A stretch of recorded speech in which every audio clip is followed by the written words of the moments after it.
He's in trouble. Eludes a tackle, gets out of the end zone. He's to the 5, he's to the 10, crashed to the 15, out across the 20, crashed to the 25, out across the 30, 35, 40. Look out, he could go. He's to the 40, he's to the 30, he's to the 20, he's to the 10, he's all the way.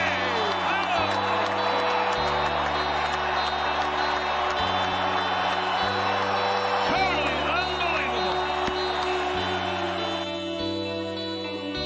Ball right on the end. The snap is down. The kick is up. The kick is on its way, and the kick is good!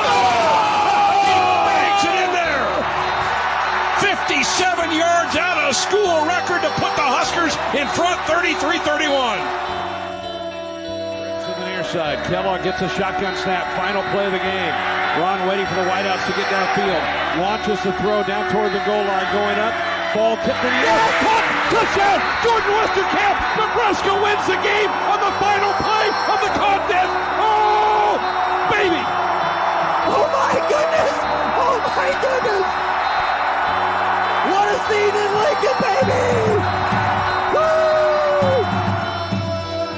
Deep for Nebraska. Here's Wiley's kick. Gets high. It holds up there. Rogers takes the ball at the 30. He's hit and got away. Back upfield to the 35, to the 40. He's to the 45. He's to the 50, to the 45, to the 40, to the 35, to the 20, to the 10. He's all the way home. Holy moly. Man, woman, and child did that. Put him in the aisle. Johnny the Jet Rogers just tore them loose from their shoes.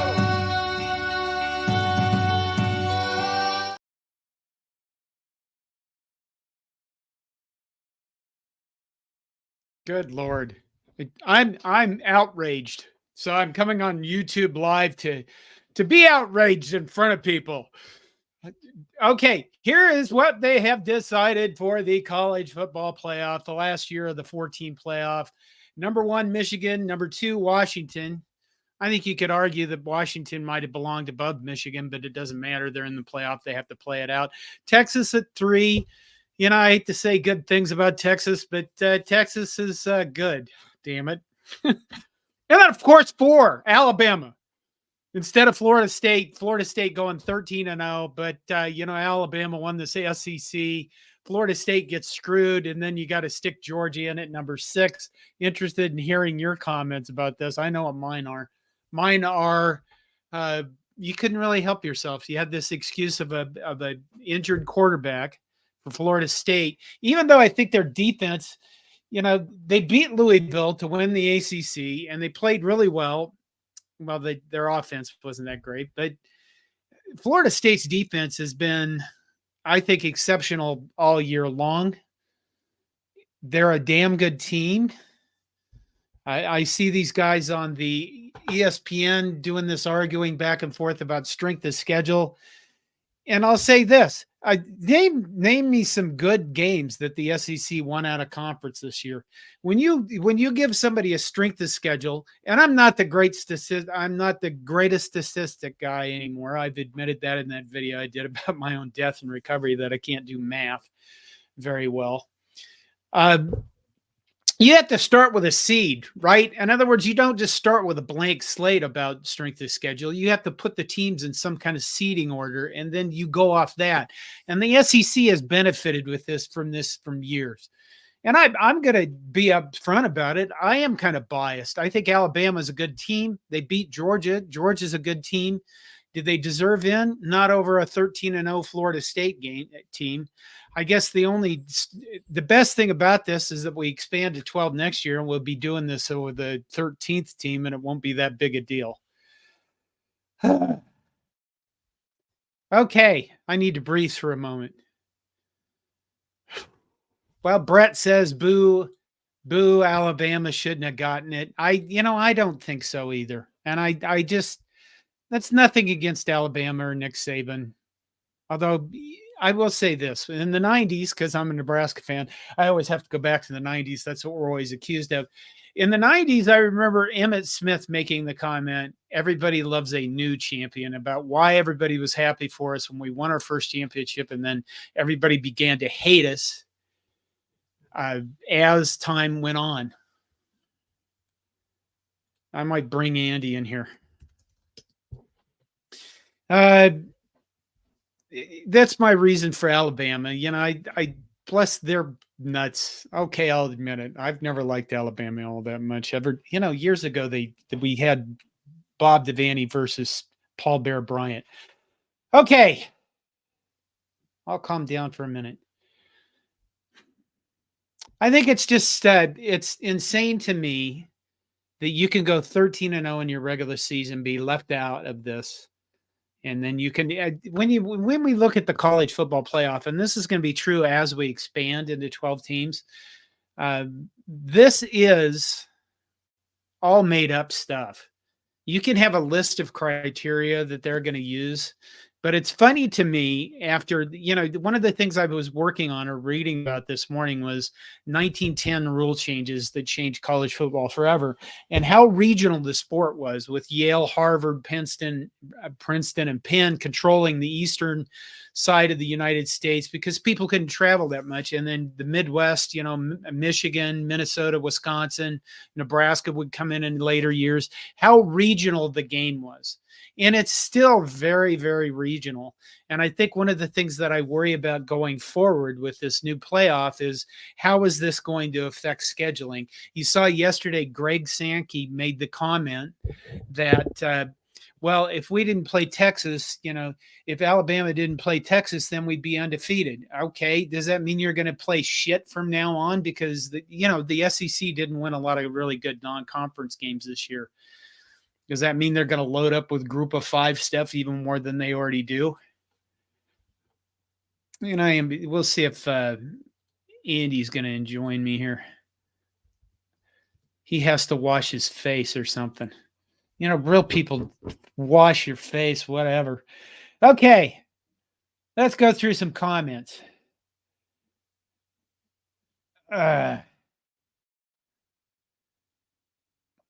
Colin Grimes says regular season doesn't matter. We were trending up in 2018 late season, so by committee logic, first game, 6 games don't count, and we should have gotten a bowl.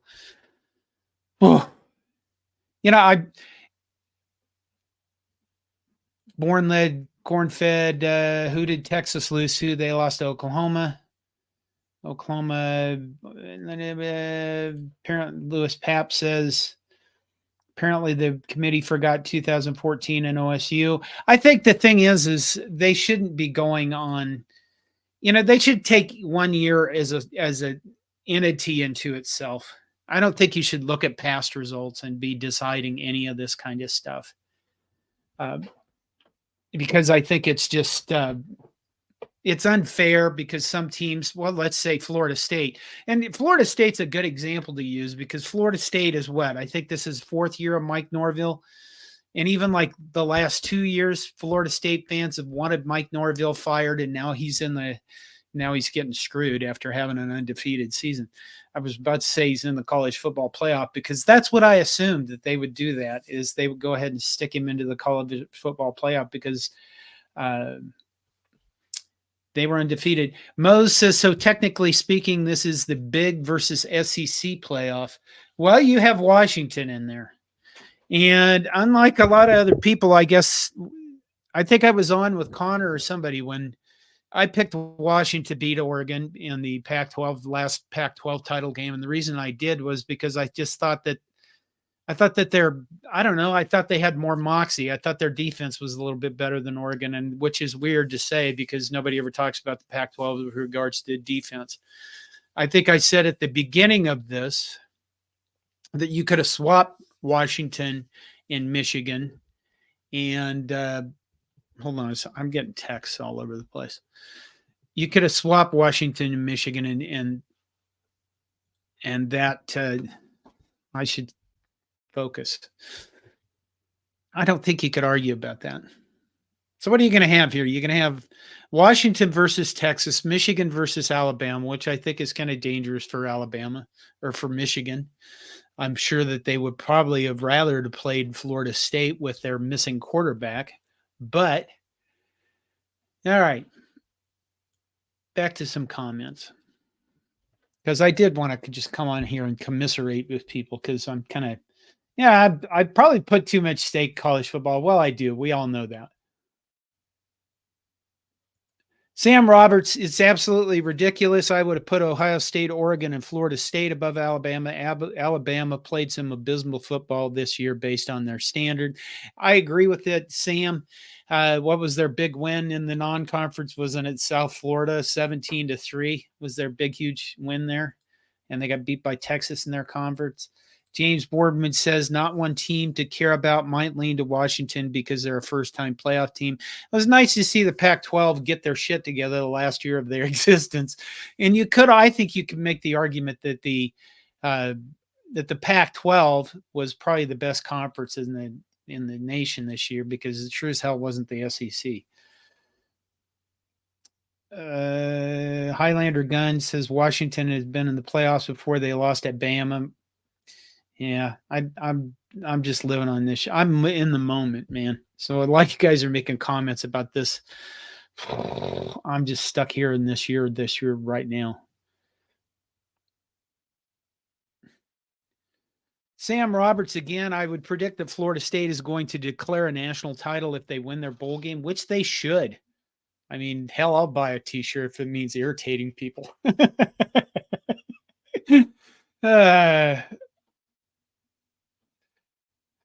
2-0 says, being a Husker fan, we know just how hard it is to win one game. The fact that Florida State went undefeated and got left out is beyond outrageous. Here comes Andy. Andy. Yes, sir. What do you know? Have some thoughts and opinions today. I'm guessing you do too. You're wearing I'm trying not to wear your gosh darn Georgia hat. What the hell, man? Yeah, well, got my coordination on. I'm a corn dog. Let's face it. We've got to move beyond it. And they played into the chaos. I thought it would be appropriate. Okay, let's talk about that a minute. You watched, obviously, the SEC title game. Oh, yes. They got the shit kicked out of them. I mean, per standards. 27-24, and they outgained them. It's like per standards, Georgia should have rolled into that game and beat the hell out of Alabama. And they got manhandled. I thought they got manhandled. They got worked beat up the middle. Yeah. But when I looked at it afterwards, it wasn't as bad as I thought. It's like only got outscored 27-24, outgained them in total yards. But I agree, they should have won that game. But it's tough for me to get too worked up about that when they're coming off 2 national titles. And this is, you'd say there's never they're turning into kind of that Alabama where there's not really a rebuilding year anymore, but new quarterback, like 7 or 8 new starters on defense. I was surprised they were number 1 as long as they were. And if I'm honest, they didn't end up with that tough to schedule because the SEC wouldn't let them play Oklahoma. They pulled that game. And then that division, Missouri ended up being like far and away the second toughest team in that division. A lot of big names just didn't produce. So I wasn't overly shocked. Let's put it that way. So am I to consider you the SEC representative? Probably not anymore. Come on, take it up. Well, here's the thing. I don't like the Big Ten. I can't stand the Big Ten, and just because I'm a Georgia fan doesn't mean I'm like a big SEC celebrator either. I don't much like them. So I'll play devil's advocate, but know that my heart's not in it. Okay. Doesn't mean I don't have some strong opinions. Brett says if you're going to go best teams, not based on records or what you did throughout the year or anything like that, then how can you leave Georgia out then? In my humble opinion, you can't do it that way. Do you respond to that? Let me see. If you got based on records, what you did. Well, I mean, the way I look at it is I'm feeling like Florida State's kind of the team that got screwed here. And if you're going with believe me, I'm the total opposite of a fan of Texas. I, have had plenty of venom for them for years, but you've basically got, for me, Alabama with a head-to-head over Georgia. So now and then you've got Texas with what I thought was a very resounding head-to-head over Alabama, which they won by 10. Yeah. And 34-24 made that game sound a lot closer than it was. So I'm fine with Texas being the one-loss team in there. It doesn't mean that what Georgia did didn't matter, but let's talk about Michigan for a minute. Okay.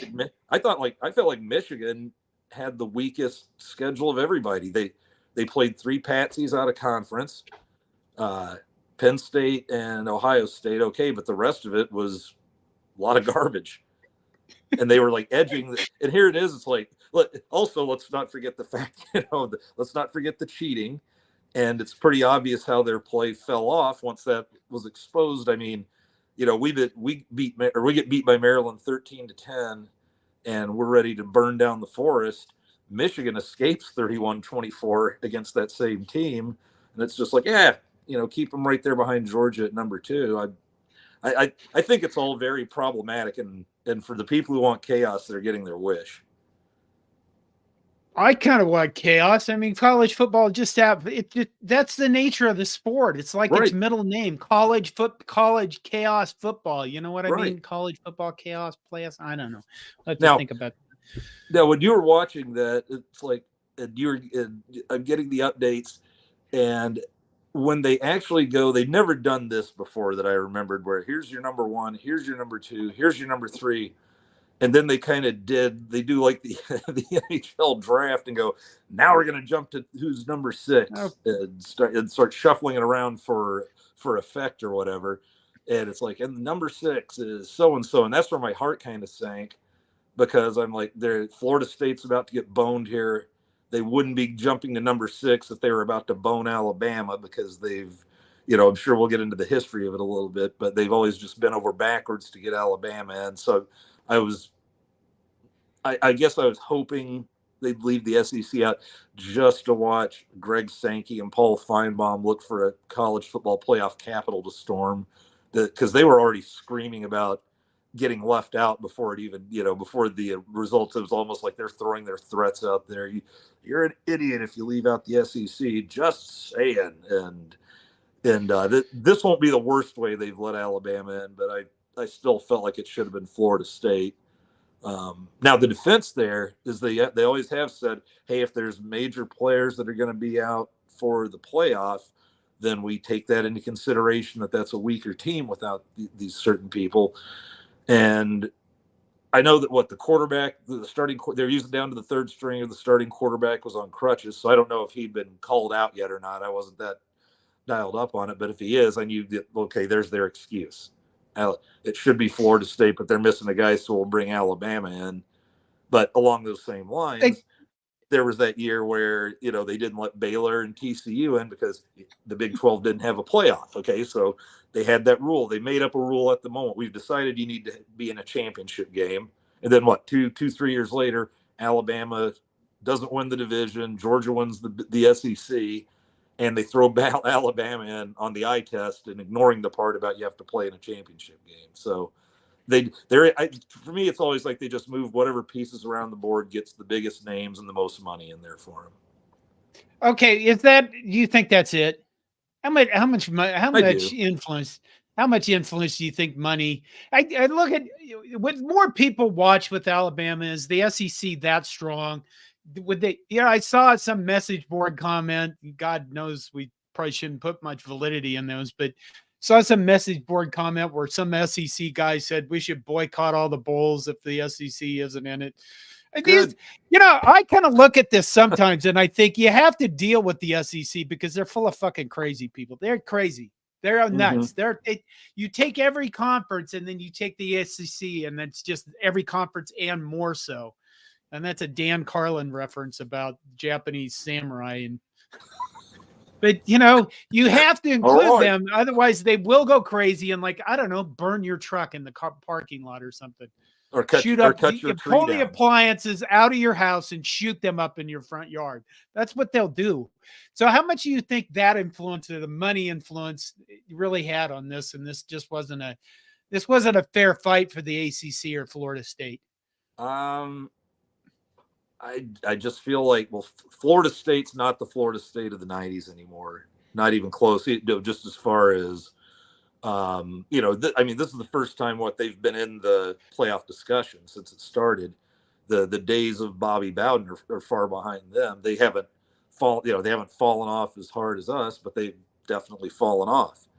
And I feel like that. I don't know if it's, call it what you will. Like money has to play for it. I figured that's why they rolled Ohio State in over Baylor and TCU. Was I felt money played a lot of. They figured they're getting more fans, more play, more TV play. It's way more of a national brand. This time, did that play in? Because if we're honest, the SEC wasn't like the dominating conference it's been in the past. And I felt like it's fallen off the past. In fact, the first game, Florida State's first game of the year. Oh, they beat LSU. Yeah. 45-24. I mean, yeah, LSU was supposed to be one of the more tough SEC teams, and right. And I guess their quarterback right now is still, unless Penix makes a big jump going into this weekend, LSU's quarterback was the Heisman front runner. Right. Jaden Daniels. So to me, it's like, well, they do that conference, as much as it hates each other, really seems to love to shout out it. They love to chant SEC all the time at games. And, that's kind of what Big Ten for a while was doing that in the bowls. There was a stretch there in the 2000s where they were doing the Big Ten thing. But do you think that the influence of just a bigger TV audience, more money, more fans, maybe played in there with Alabama? It's a bunch of guys locked in a room that we don't get to hear any of it. No, so, exactly. They have one guy come out and he spews bullshit at us and we buy it. Yeah, and sweating. Yeah, like flop sweating, looking really nervous because he's basically Roger Goodell getting shoved out the door, going, "Now you go tell him."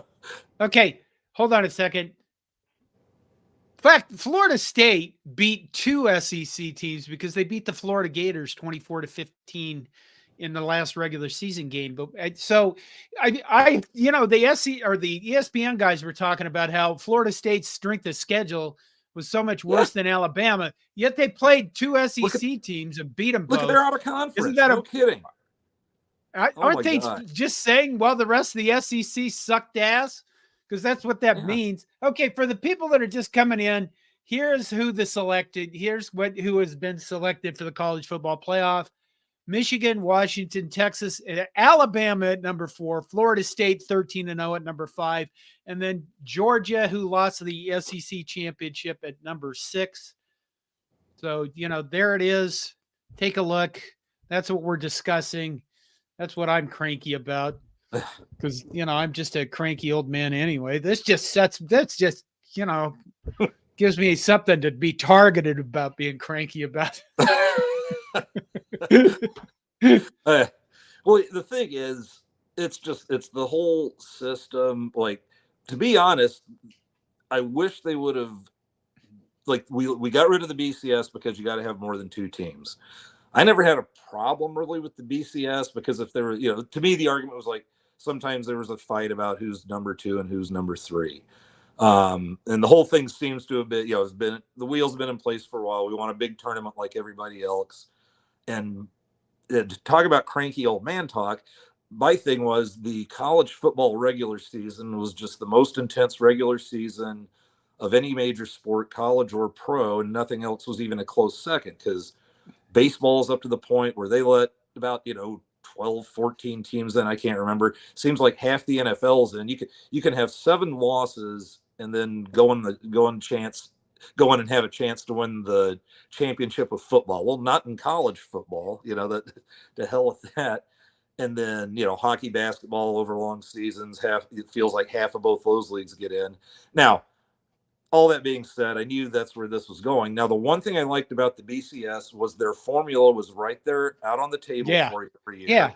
And they tinkered with it every year. Let's say one year, well, this shouldn't have played as big a part. They always made it a little better every year. And what was funny, I just remember the time they had the whole thing with like Miami, who's it going to play? Is it going to be Oregon, Colorado, or Nebraska? And they have a whole, TV show like that. And I'm like, well, here, let me go. All right, it's Nebraska. Well, how do you know? I'm telling my friends, it's Nebraska. How do you know that? Because the formula is right there if you want to take 5 minutes and figure it out. And I get it. It's like now you want that. It's like they've been trying to copy the NCAA basketball tournament. So they're like, let's put everybody in a room and behind closed doors and really have no transparency, and then just go tell our own story after it was over. Right? You want to have a show, have the live have the live CFP discussions on camera and see if maybe that doesn't honest it up a little bit. I'd love to know some of what's said. Oh, that's true. That is true. I mean, it'd be boring Okay. because it goes on for hours sometimes, but We're going to anyway. take some. Oh my God, Steve Sarkeesian's on my other screen. Marcus Aurelius Maximus says the College Football Playoff Committee should have asked FSU and Bama to play a one-off at a neutral field. Justice is supposed to be blind, but I think she can smell what side of the scale the money is resting. What do you think of that? You know what? I remember one of the things they were starting to talk about on BCS before it flipped to this, the CFP was let's figure out who's 2 and 3 and have them play a game to play the number 1 team. Now, it never came to fruition, but yeah, would that happen? I don't know. Well, make them more money, but we're getting ready to go to 12 teams anyway, so it's kind of a moot point. But I don't disagree with it. And there you go again with the money. It's like, I just don't believe that it's not fully taken into consideration, or that it isn't. I'm going to take 2 from this guy. The conservative talking point, that's the guy's name, not a reference, says the committee's job is to put the best 4 teams in. Currently, without Travis, Florida State is not one of the best 4 teams. Hard to deal with reality sometimes. And then this person says the issue with FSU fans is bias. They are looking at an undefeated season while Liberty went undefeated. Yeah, I get it, Power 5, but the committee's job isn't to put undefeated teams in. I guess. Well, number one, FSU fans is biased. Everybody's biased toward their own teams. And I mean, when we go into Florida State, God, I love their fan base because they make me feel good about my fan base. And we're all delusional and deranged as possible, talking about the Knowles, I believe is the catchphrase there. But the key there is they were undefeated. You can only play what's in front of you. It's not like Florida State. Like I said, Florida State beat 2 SEC teams. It's not like they could have called up some more and said, hey, you guys want to come over and play us? And by the way, I think that when you look at Florida State, I'll go back to their defense. I think their defense is very good, very fast, very strong. And I would have liked to see them in this playoff just to see what their I wanted an Iowa team in this playoff. Ugh. Okay, let's not go on that whole. That's the reason, and that's the reason why Florida State isn't in this playoff, because everybody looked at them and said, "Shit, they're going to hold everybody to like 15 points, and we don't want that. We want a lot of scoring." Well, and I'll be brutally honest on that take. Is any take that starts with, "Well, you know that," and fill in the blanks. In this case, it's, "Well, you know that Florida State's not as good as these teams." It's like, well, no, don't tell me I know that. I'd love to see that play out. A 13-0 team with, like they said, what they do with their out-of-conference schedule. Went and played, 2 SEC teams. SEC out-of-conference has been mocked for years because they leave the region to play an out-of-conference game. And I mean, like one team even. It happens like every several years. One year Alabama tried to say they left because they went to play Michigan and Texas. It's like, I hate to tell you, dude, Texas is in the South. The only 2 I can remember, I think Burt took the Arkansas team up to play Rutgers once, and Les Miles took LSU up to play Wisconsin in Milwaukee one time. And I think that there may be a couple beyond that, but that's about it. They don't leave the region, and then they always put one of their pantsies in like early November or something like that. They all have their like Citadel, Georgia State game or whatever. They in effect give themselves kind of a bye week another bye week late in the season instead of playing them all up front like most schools do. So no, I don't know that Florida State is the team that should be left out. I would have loved to see Florida State get in there and play Michigan. Then we find out. I don't know how to pronounce that.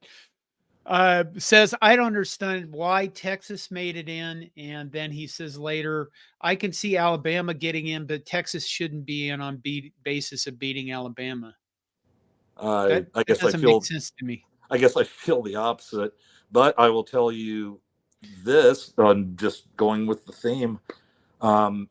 Texas is another extremely large catered to fan base, and Well, that's money, true. money, money. Yeah, I mean, literally, who's the only team that ever got their own individual network from ESPN?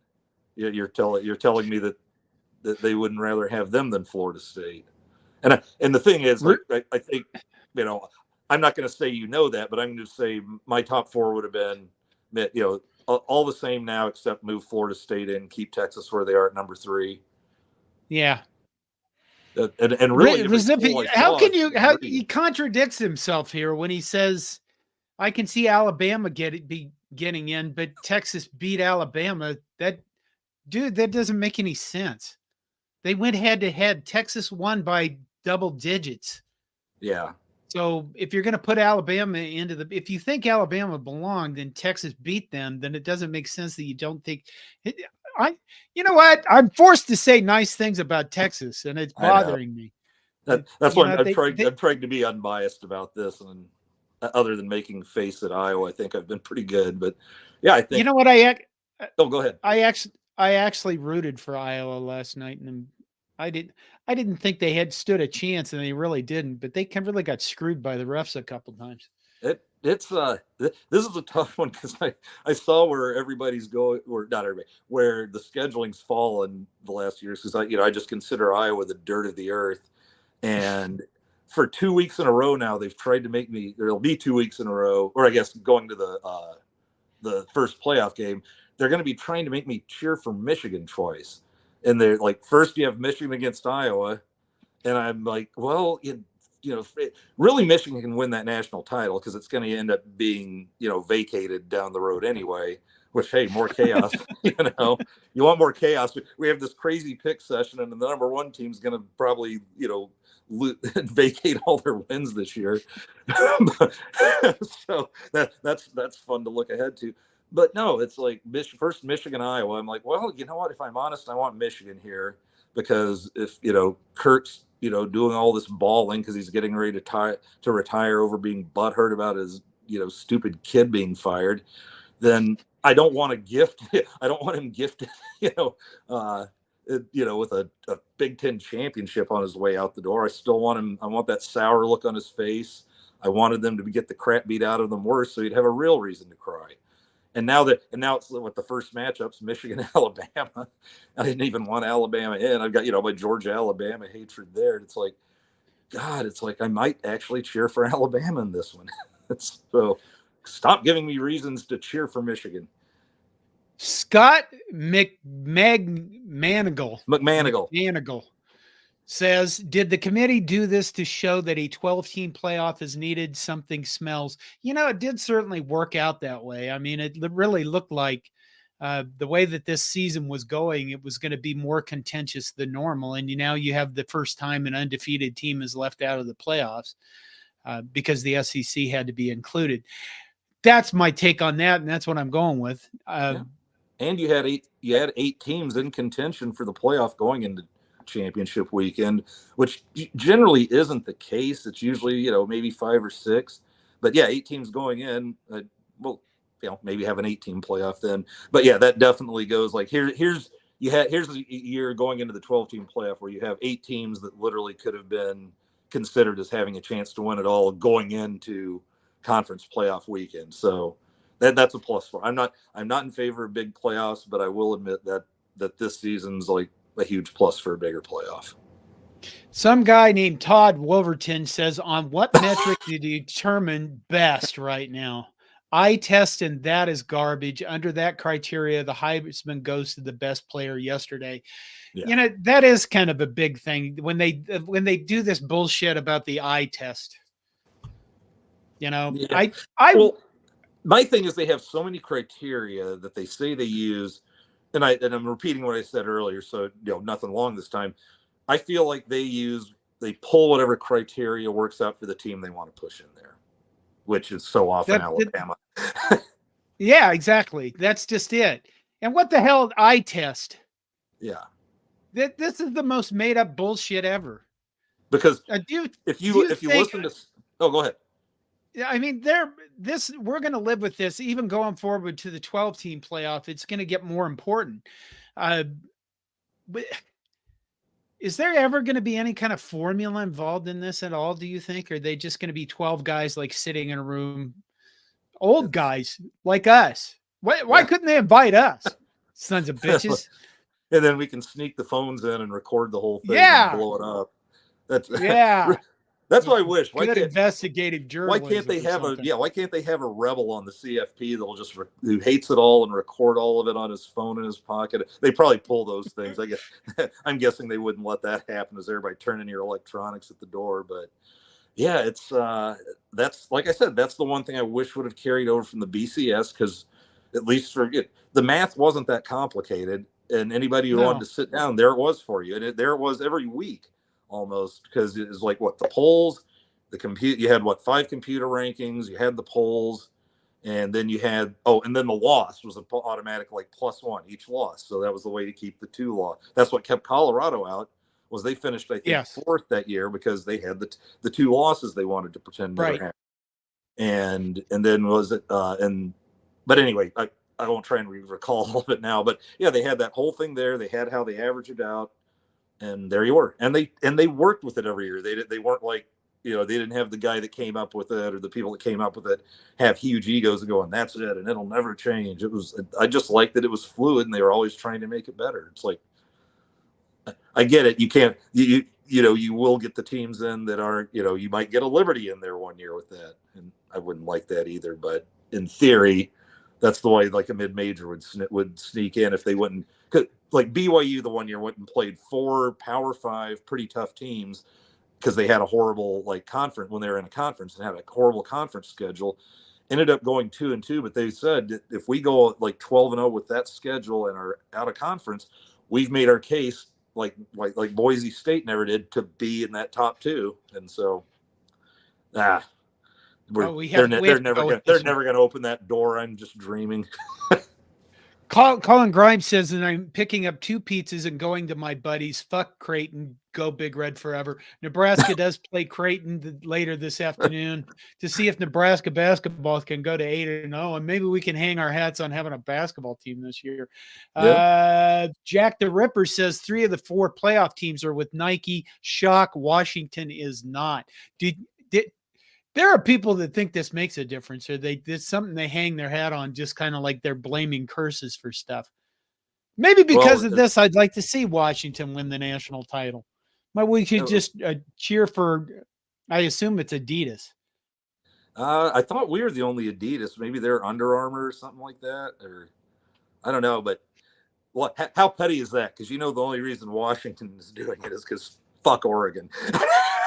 Because that's the home of Nike. That is, I'm almost 99% sure they're just being petty. And I'll be damned if I'll use Phil Knight, Oregon Nike. But yeah, that now you've got me scared. If we get in hey, the fighting for that 12th spot in the playoff, they're Adidas. Screw them.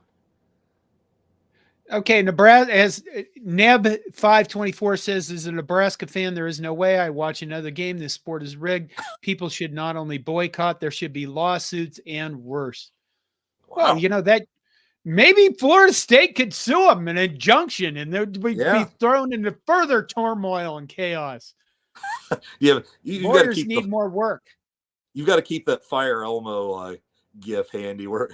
Because that would have been the perfect one for the Fire Elmo. Burn it all. Burn it all. Brandon E says if FSU Florida State wins their bowl game, shouldn't they get a share of the title? Well, you can make the argument. No, I was just going to say that Todd Wolverton guy, I believe, had brought up today, in our chat, that wouldn't that be great if Florida State goes 14-0 and I throw in have one of the polls vote them number 1 like they did that year that Southern Cal got left out of the BCS when they had the Alabama LSU rematch, and I believe it's like it might have been the AP voted them in and said, well, now we're co-champions, and hey, why not? It's like Bear Bryant said, you just got to win one of those polls and then you can run around acting like you won them all. Artemis Cameron says, what's it going to be like next year when everybody realizes they don't want to play in a conference game, a championship conference championship game? Yeah. Best spot will be third place SEC Big Ten team. Sit back and watch and mostly likely end up hosting first round. I will segue in. You know, do you want to respond to that? Oh, I'll just say historically it's happened. Alabama has won 2 national titles without winning their division because they got the aforementioned Alabama LSU rematch. That was LSU won the division, and then they decided one-loss Alabama is the second best team. Go play them again, and they won. And then they did it the year I think it was Auburn beat Alabama. Georgia beats Auburn. I believe it was Auburn. It could have been LSU, but I think it was Auburn for the conference title. Bama slides into the number 4 spot without even playing in a championship game or winning a division. And then I think that was the 4th and like 40, 4th and goal on the 40 where they hit Devontae Smith and Bama got a national title there. So he's completely correct. It's because it's already happened. And I don't know that you actually want to avoid it, but man, if you're 1 losses to an undefeated team in that division and you're in the SEC and you can sit back and see if they lose that championship game and try to dance your way in. I think one of the things that bothers me most about the future of college football, I think that when you look at the Big Ten, I mean, we're bringing in 4 teams that they're good teams. They're not slouches. And I think they strengthen the conference, and the games are going to be more fun to watch because there were weekends again this year where you had really no great games going on because teams tend to prefer playing teams they don't lose to so they can get to a bowl game and not beat Nebraska and be, I haven't been to a bowl game since 2016. But I think that, overall, what is going to happen with how is it going to affect the future of college football? Is the SEC just going to sit there and say, we're the SEC and then schedule nobody because they're not going to win their out of conference games because they're clearly sliding? Well, that's one more. Yeah, exactly. Well, that's one thing we haven't even brought up yet is, the toughest conference in the world, the SEC, is the only conference not playing 9 conference games. Yeah. They're still playing 8. They still get to play 4 non-conference games. And I always thought it was kind of nuts when the Big Ten did that on their own because they thought it would strengthen the chance. I'm like, no, I think it's like what you're doing is you're making it tougher to make that playoff because when you're throwing that one more tougher game in and taking away one of the easy ones, the metrics say eventually you're going to lose that game. Your good team is going to lose one of those conference games they're playing that they wouldn't have had to. And why do we want to go out there and take that risk when the SEC won't? At the time, not everybody had. I believe now it's just the SEC. But I would never say, hey, go play that extra conference game unless everybody's doing it, at least in the Power 5. Right. Yeah. Okay.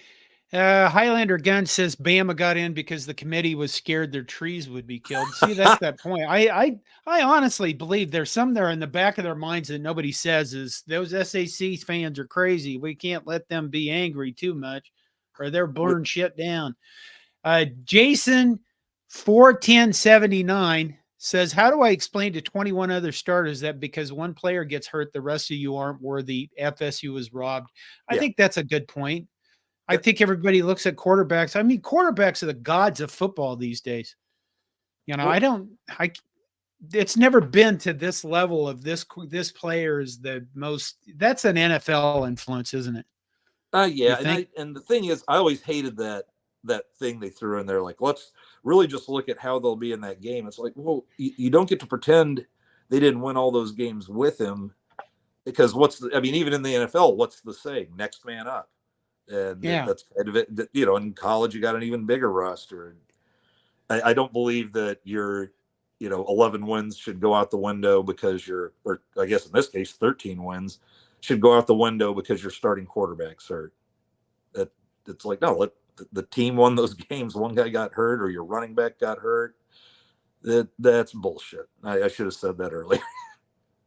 I think last night people were talking about the fact that if they put an SEC team and left Florida State out, it would clearly show the SEC bias in this committee. That's probably the other thing that going forward we're going to have to deal with forever is, I don't think there wasn't a lot. Okay. Let me think 1 second before I start talking, which is kind of rare for me, actually. I think going forward, ESPN's influence with the SEC, I don't think anybody can argue about. It's there. It exists. They have the SEC network. They have conflict inference about being biased and not being biased. And when you look at the SEC, because we all do this, and we say, oh, I think for years, there's been a lot of years where we looked at them and said, yeah, they're clearly the best conference. They put more defensive linemen, more linemen in the NFL, more players in the NFL, and those players are exceptional in the NFL. And that I'm not a great college is the NFL guy, but that is kind of a measurement of athleticism and the ability to play the game of football is if you're really successful in the NFL at most positions. Not all quarterbacks are, you can be a great college quarterback and not be a great NFL quarterback. Where the hell was I going with this? Anyway, are we going to have to deal? We're going to have to deal with SEC bias going forward into the 12 team playoff thing. We're going to have to deal with this forever, aren't we? Yeah, I mean, all the SECs. I mean, this year they were acting like the SEC would be getting 7-8 teams in there. We're that good. I'm thinking this year they might get 3. They would have gotten Georgia, Alabama, and then Missouri would probably. I think Missouri was safely in the top 10 at the end of everything. But yeah, you're going to get the bias on the seedings. Well, look at just the way guys like, and I only say these two. I know there were more, but these are the two I actually saw or read were Greg Sankey and Paul Feinbaum.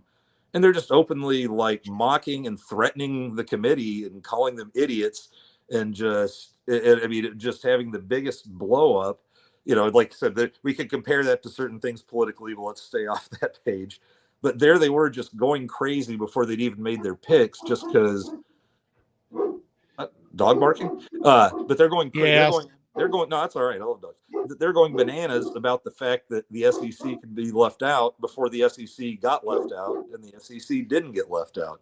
So yeah, the 12-team playoff, it'll be a different reason to get mad. It won't be are we at? It'll be like, oh my God, what do you mean we're 9th and TCU is 5th? That's a joke. We're the SEC.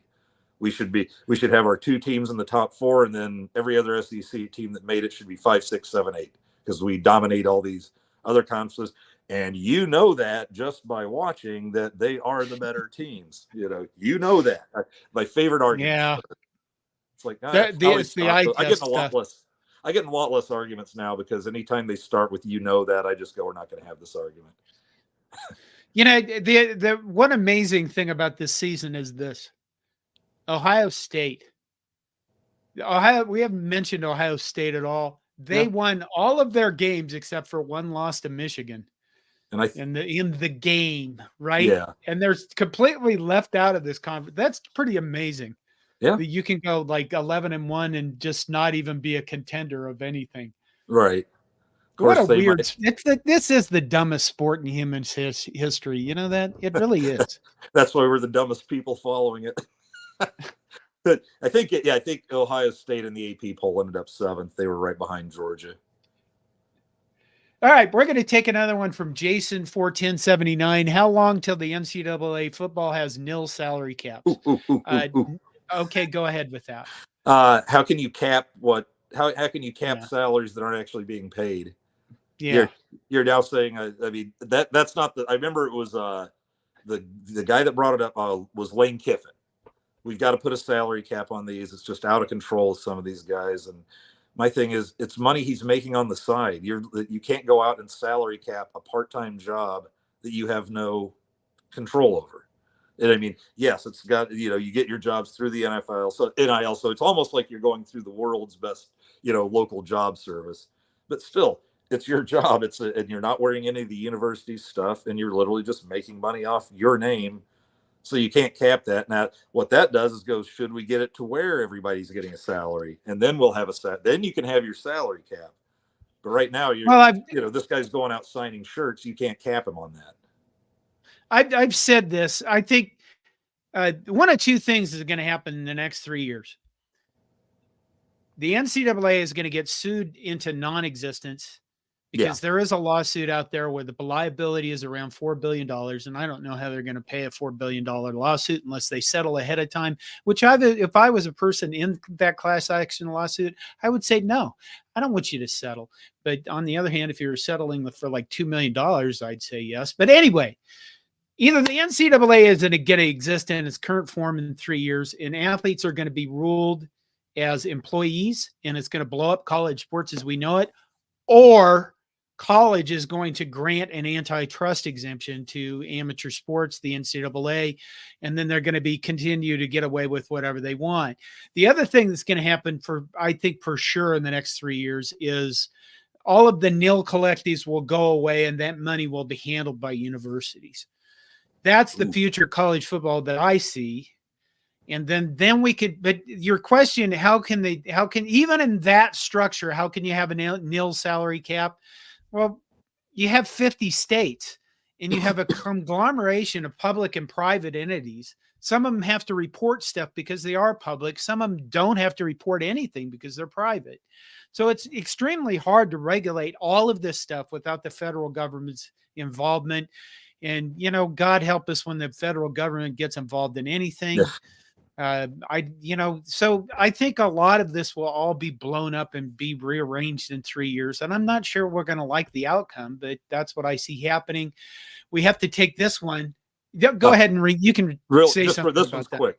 There's a fourth possibility that is close to 1 and 2, and that's just that the Power 5 and maybe a few more schools, I don't know, it'd be 30, 40, 50, are just going to flip the bird to the NCAA and leave them. They're just going to go start their own league, and it's going to fall into like Rick Riley's deal in the 100-yard lie, where he says you just take them aside. You have rules to where they're paid. They don't go to school, but they get a free year of school for each year they play, et cetera, and they're just going to go become their own league while retaining all their logos and fans and all that. And he wrote about that, I want to say, in around 1989, and now this many years later, I think we're pretty close to something along those lines happening. But go ahead. Tommy Longschlong says Florida State game was the most boring game I ever seen in 40 years. Glad they didn't get in. Tommy, you don't watch the Big Ten. You didn't West. watch the Big Ten. Yeah, because my God, I made a joke. Every week was one of these games. Oh yeah, because I made a joke when that Florida State game was going on, I said these guys are auditioning for the Big Ten. It's like he's not wrong, but boy, I think we literally had probably 20 of the most 40 boring games since 1972 this year. I gave up on the Iowa-Michigan game when the refs ruled that, that one play was a fumble and immediate recovery. I just said, well, it was interesting to this point because maybe Iowa could have played it close enough. They did their you'll screw up and we'll take advantage thing. I didn't think it changed the outcome of the game. I think Michigan was pretty much going to win that game no matter what. But it made it less interesting when they did that. All right, we're coming up on an hour. We're gonna go for an hour. So if you have any more comments you want us to go through, please get them in now. Let's see. I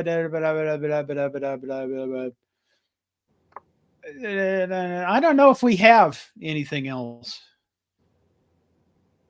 Jason 410 says can't wait for the 12-team playoff next year. We still have. Let's do this for the end of this. Okay, for everybody, whether you came in late, you're still here or whatever. Again, here's your teams. Oops. Well, good God. Number 7's Ohio State. Get that off. Number number 1, Michigan. 2, Washington. 3, Texas. 4, Alabama. Those are your teams. Who do you think is going to win this thing?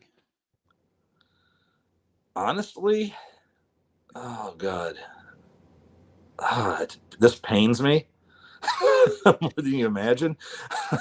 But right now, if I had to pick right now, without just first thought, not digging into the numbers and everything, I'd kind of lean toward Texas. Really? I think Michigan. I don't know Michigan. They're look what happened last year. The year before that, Georgia was just so much clearly just that much faster than them.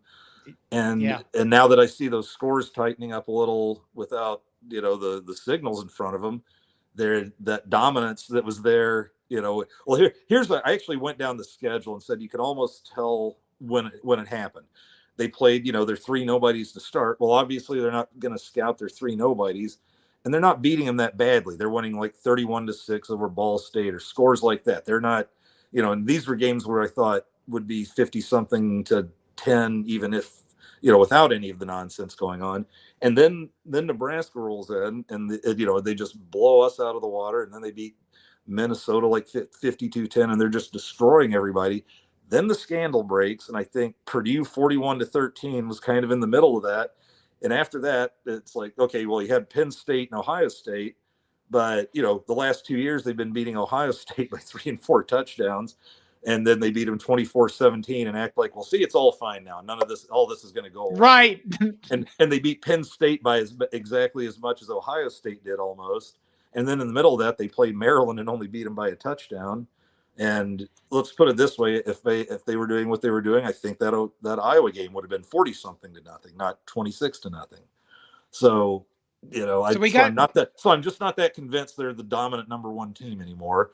With Washington, it's like, yeah, you've looked damn good, but the Pac-10's never really going to have me thinking that way until they do it on the big stage. So here's their chance. Right. They're going to get their chance right away. It's not Oregon, though.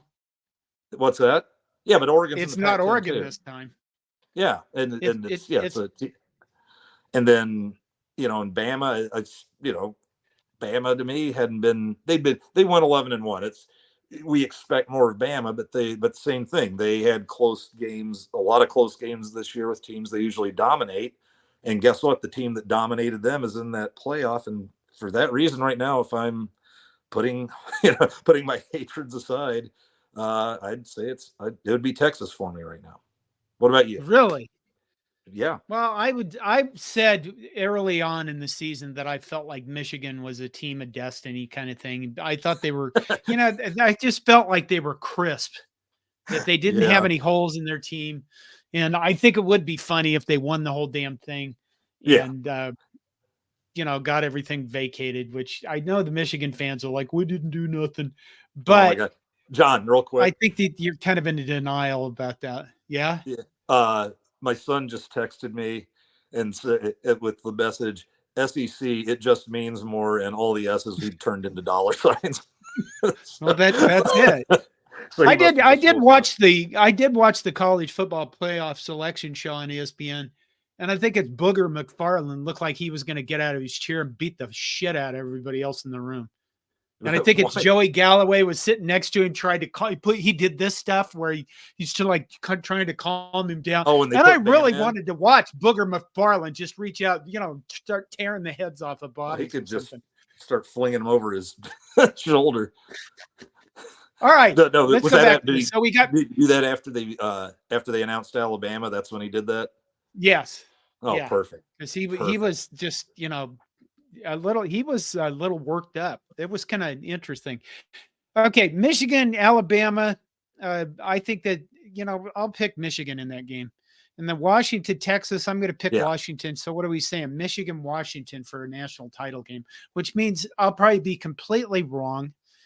And the other teams will be in there. It'll be like Alabama, Texas. Alabama, does anybody want to see an Alabama Texas rematch? No. No. I think you're going to get Michigan, Texas. And here's the thing, man. It's like Washington, it's like the two games they got up for this year were Oregon and Oregon. And they did not look good in between Oregon and Oregon. They were jerking around with like not great teams. And so but the Pac-12 was pretty decent this year from top to bottom. I mean, maybe not the bottom, but yeah, you know what I mean? I still let's put it this way. I don't think Texas is going to be favored by 17 or anything like that. I'm not saying they're dominant, but I just like them better than Washington and either Alabama. They've already shown how they stack up there, and not to keep carping on this, but why not? Because they did it to themselves. Michigan doesn't look as tough without the other team's plays. That's true. And people that act like that doesn't make a difference. And I get everyone from all those lawyers, everybody from Michigan's a lawyer. So they've all legally figured out how it doesn't matter and whatever. But even there's people around the country kind of buying into that. Well, come on, you still have to go out and execute. Like, no, they have very, very good players. They're a very good team, which is what to me made things like 52-26 over Ohio State happen. I don't think that happens unless you have that advantage, and that's a hell of an advantage. I mean, I heard from some Nebraskans. Well, remember the days of Aaron Taylor and those guys just going up. Hey, we're running right through you. Here's the play call, and we're coming right over you. It's like, well, yeah, if you outweigh the guy 50 pounds, along the line, and can crush, you're faster, bigger, stronger, and all that, then yeah, it doesn't make a difference. But when you're talking about two evenly matched teams going at it, then I think we've got some evidence here it makes a difference. Anyway, what's All this right. one? LFG says on paper, Texas over Alabama in the national title game, but Alabama is playing better late season as Milroe has improved. Auburn game aside, we have to enter into the record the Auburn game where you had, what was it, 4th and 21, you rushed 3, you had one guy acting as a spy, which you might as well just laid down on the field because he was a non-foul. Literally, speaking about bag men in the SEC that have existed for years and the non-existent salary caps that were going on down there for years. Yeah. Before Nil came along. Did somebody pay Auburn to take a dive? What the hell? The two-man rush. Yeah, they had the two-man rush with only one guy actually rushing. And that was just something to see. Yeah. And here's the thing. Milroe is better. But last night, every time I was just joking going, every time Nick Saban calls a pass, like another Georgia Angel sprouts its wings, because they had that middle and they kept insisting on throwing. And at the end, they only threw 23 times. And I was going, they should throw about 8 times like the Huskers in the 90s. Because whatever they found, the hole they found in Georgia, and Georgia's run defense had been a problem all year. And then you get Alabama, some time to study on that. Obviously exposed that's the issue. That's where they replaced like the entire defensive lines starting in the NFL, I think. And that was rough for him. But it's like, yeah, Milroe ended up finishing 13 of 23 for 192. Good game, but compared to the early season, fantastic. And Carson Beck for Georgia goes 21 of 29 for 243. Just didn't find anybody in the end zone. And then the question now becomes, I think he completed close to 80% of his passes this year. So now it's, does he go pro? But yeah, Alabama, Milroe, what did he get, benched twice or something like that? And they questioned doing that, but I think it's worked out for Bama. And they were playing better than they were in like the early middle of the season. Now, is that enough to make it up on Texas? I don't think so. I thought Texas kind of whooped their ass. Travis Adair gave us a $2 super chat. Florida State beat Boston College 31-29 for your information. Didn't Boston College upset somebody? I don't know. I'm about to look up the Florida State schedule because I wanted to see what some of those other games were earlier. Well, they beat Clemson 31-24 in overtime. Yeah, beat LSU 41-3. Let's see. They beat number 16 Duke 38-20. Wake Forest 41-16. Pitt. I mean, everybody gets one shitty game a year, but just tossed out. You know what I mean? And let me see, because everybody has that. And just how bad? Let's see. What was Boston College? They were. Oh, that was just at the time. So let's see. 1-1, 2-1, 2-2, 2-3, 3-3, 4-3, 4-4, 5-4, 6-4. So they finished 7-5. So it's not like they barely beat Boston College. Not like they were Colorado or something. Right. Yeah, exactly. God, can we have another half hour just to laugh there? No, just kidding. I thought that they did. Well, Boston College beat Georgia Tech, who was also 7-5, but Georgia only beat Georgia Tech 31-23. And so there's a little turnaround there. Yeah, it's like, they got smoked by Miami, but not a great team. The average team, they're going bowling, so I don't think it's that bad to catch one close. If there was a whole schedule full of that, okay. Oh, here we go. We're going to take, this will be the last comment, and then we're going to go. LFG says, so you know, 100%. I hate the SEC. The fraudulent conference in 23 college football was the Big Ten, not the ACC or the Pac. 100%. What do you think of that? What, you think so? Yes, absolutely. Why do you think you had one division that was utter trash, and even in the good division, you had three teams that were ever top 10, and I don't think there was a team that sniffed the top 10. I mean, if Iowa was playing in the East, it's more like a 6-6 Iowa, not 10-2. I don't know. I do agree. I thought the Big Ten was horribly overrated. Unless here's what'll be kind of tell the story on that is when the 4 Pac-10 teams join next year, are they just going to run wild, start throwing 40-something points on the Big Ten West teams that had horrible defense or horrible offenses, but a few allegedly great defenses, or are you going to see those point totals come way down against, say, Iowa or Nebraska, the scoring totals? I guess they don't play the two of them next year, but we get UCLA and USC over the next couple of years. That first USC game should tell us a lot. Is USC going to roll 45 on us, or are we going to lose that game like 20-17 on a field goal? These Pac-10 teams or Pac-12 teams are going to come in thinking we're going to run over this conference, and then they're going to run into the sludge that is Iowa. They're just going to run. No, they're going to run into the sludge that is Iowa. And then suddenly the realization is going to sink in that, oh, dear God, what have we gotten ourselves into?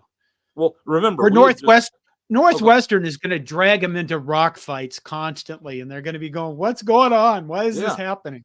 Well, because it's already happened. Remember, when we joined the conference, we'd finally changed our defense and offense around to play decent defense and score big in the Big 12, and thought, look at these scores over here. We're just going to come in here and dominate this conference.